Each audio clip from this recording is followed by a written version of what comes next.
Halo teman-teman semua, jumpa lagi bersama dengan saya host podcast Tanpa Podium, Pendeta Irma, dalam konten Satu Ayat Saja. Satu ayat saja kali ini diambil dari kitab Yesaya pasal 49, ayatnya yang ke-15 yang menyatakan demikian. Dapatkah seorang perempuan melupakan bayinya sehingga ia tidak menyayangi anak dari kandungannya?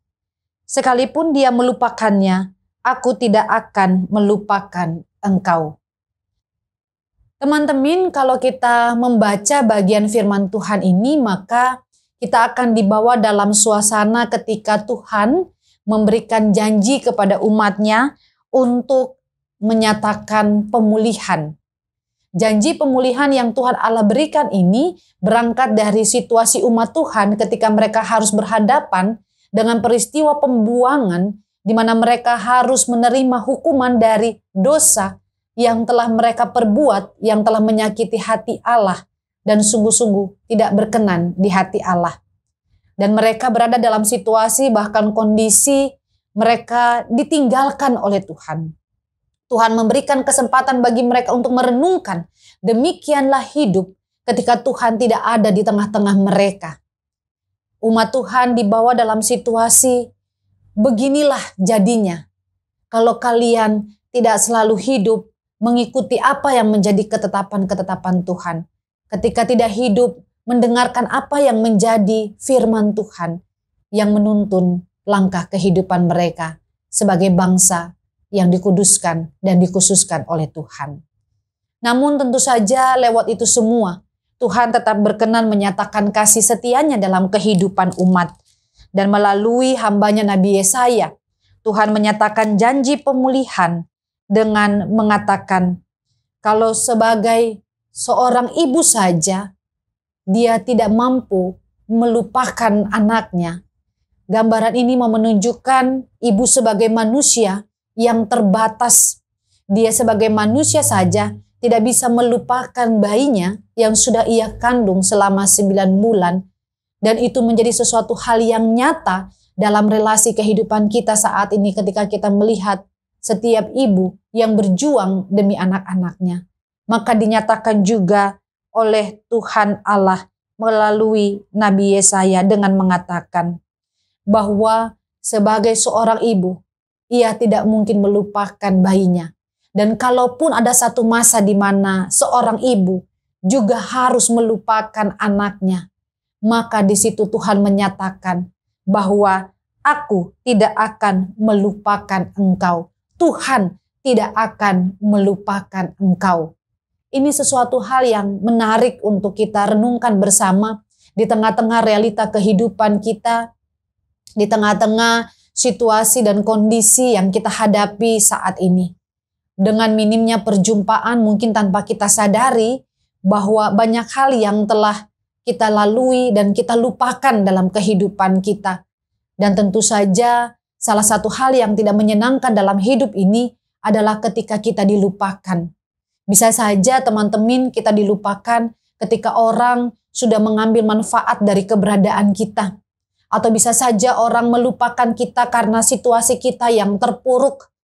Atau mungkin saja orang melupakan kita karena menurut mereka kita bukanlah hal yang penting, bukan bagian yang penting dalam kehidupan mereka.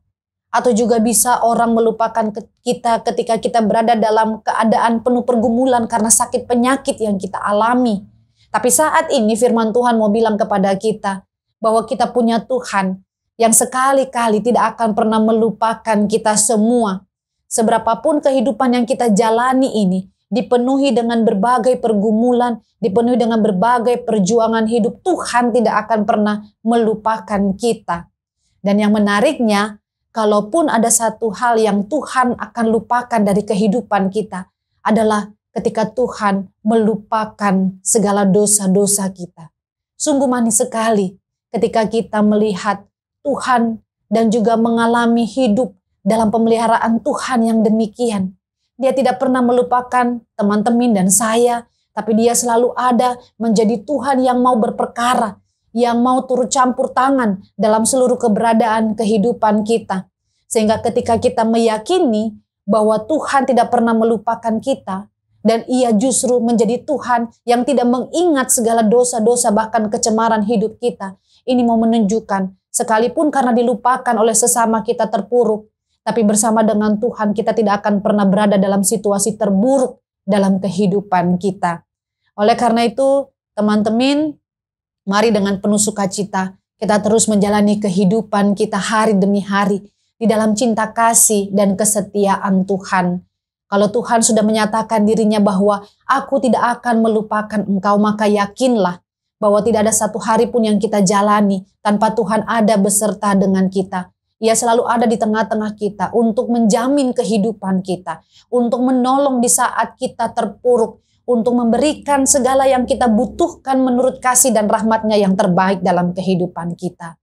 Dan tentu saja ketika kita mengenal Ia sebagai Tuhan yang tidak pernah melupakan kita, bagaimana respons kita yang sesungguhnya?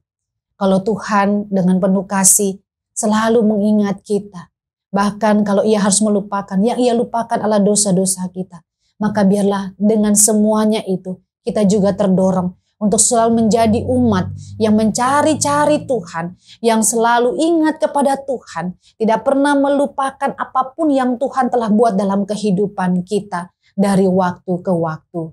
Sungguh manis Tuhan mengingat kita, dan biarlah Tuhan juga mendapati kita betapa kita menjadi umat yang manis ketika kita tidak pernah melupakan Tuhan, tapi kita senantiasa terus hidup dalam ingatan yang sungguh tentang siapa Tuhan yang ada, menguasai, bahkan memelihara kehidupan kita hari demi hari. Jadi teman-teman, jangan takut kalau kita dilupakan orang. Takutlah ketika kita dilupakan oleh Tuhan, dan itu semua karena tindakan kita sendiri.